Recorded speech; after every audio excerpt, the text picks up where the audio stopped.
Hello साଙ୍ଗମାନେ ଚାଲନ୍ତୁ ଆଜି ବନେଇବା ମାଛ ପତ୍ର ପୋଡ଼ା ଯେଉଁଟାକି ଆମ ମୟୂରଭଞ୍ଜରେ ବହୁତ ଫେମସ୍ ଡିଶ୍। ଆଉ ଆସନ୍ତୁ ଆଜି ମୁଁ ଆପଣଙ୍କୁ ଏହାର ରେସିପି ସେୟାର କରିବି। ତ ଚାଲନ୍ତୁ ଦେଖିବା କେମିତି ଏହା ବନା ହେଉଛି।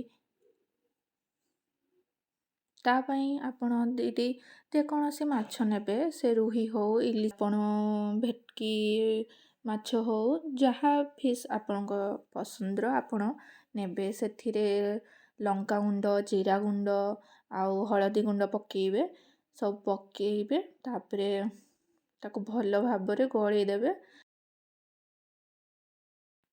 ସ୍ୱାଦ ଅନୁସାରେ ଲୁଣ ପକାଇବେ। ଲୁଣ ପକାଇବା ପରେ ଆପଣ ଫିସ୍ ମସଲା ଟିକେ ପକାଇବେ। ଫିସ୍ ମସଲା ପକାଇବା ଦ୍ୱାରା ମାଛର ପତ୍ର ପୋଡ଼ାର ଟେଷ୍ଟଟା ଆହୁରି ବେଶୀ ଇନହାନ୍ସ ହେଇଯାଏ। ତାପରେ ଟିକେ ଅଦା ରସୁଣ ପେଷ୍ଟ ପକାଇବେ, ଆଉ କିଛି ପସ୍ତୁ ଯେଉଁଟାକି ଆମର ପପି ସିଡ଼୍ କୁହନ୍ତି ସେଟା ଟିକେ ପକାଇବେ। ସରିଷର ପେଷ୍ଟ ଟିକେ ପକାଇବେ, ଅନିଅନ୍ ପେଷ୍ଟ ଟିକେ ପକାଇବେ।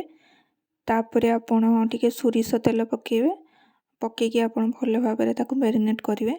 ଆଉ ତାପରେ ଆପଣ ପାରିବେ ତ ଆପଣ ଯଦି ଚାହିଁବେ ଖଟା ଆଡ଼୍ କରିବା ପାଇଁ ତ ଲେମ୍ବୁ ଟିକେ ପକାଇବେ। ସେଇଟା ଅପସନାଲ୍, ଆପଣଙ୍କ ଇଚ୍ଛା, ଆପଣ ଚାହିଁଲେ ପକାଇବେ ନହେଲେ ପକାଇବେ ନାହିଁ।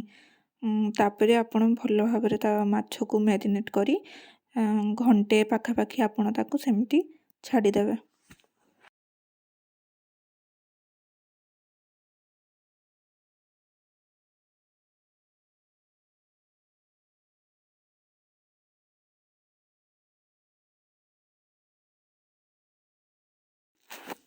ଘଣ୍ଟେ ହେଇଯାଇଛି। ତାପରେ ଆମେ ଗୋଟେ କଦଳୀ ପତ୍ରରେ, ଆପଣ ଚାହିଁଲେ କଦଳୀ ପତ୍ର କିମ୍ବା ଶାଳ ପତ୍ରରେ ଏମିତି ମାଛକୁ ରଖିବେ। ତା ଆଗରୁ ସେ ପତ୍ରଟିରେ ଆପଣ ଟିକେ ତେଲ ମଖିଦେବେ। ତାପରେ ମାଛକୁ ରଖିଲା ପରେ ତା ଉପରେ ଟିକେ ତେଲ ପକାଇକି ଆପଣ ଦେଖନ୍ତୁ ପତ୍ରଟିକୁ ଭଲସେ ଏମିତି ବାନ୍ଧିଦେବେ।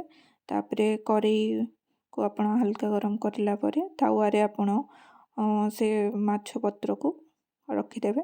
ଢାଙ୍କି ଢାଙ୍କି ଆପଣ ତାକୁ ଲୋ ଫ୍ଲେମ୍ରେ କରିବେ। ଦେଖନ୍ତୁ ମାଛ ପତ୍ର ପୋଡ଼ା କେତେ ବଢ଼ିଆ ସେ ସୁନ୍ଦର ଭାବରେ ହେଇଛି ଆମର ପତ୍ର ପୋଡ଼ାଟେ। ଖାଇବାକୁ ପୁରା ଟେଷ୍ଟି ଲାଗିଥାଏ। ଆପଣ ବି ନିହାତି ଏମିତି ଘରେ ବନାନ୍ତୁ ଆଉ ଖାଆନ୍ତୁ, ଆଉ କମେଣ୍ଟସ୍ କରିକି ଜଣେଇବେ ଟେଷ୍ଟ କିପରି ଲାଗିଲା। ଭିଡ଼ିଓଟି ଯଦି ଭଲ ଲାଗିଥିବ ତେବେ ଲାଇକ୍, ସେୟାର, ସବସ୍କ୍ରାଇବ୍ କରିଦେବେ। Thank you.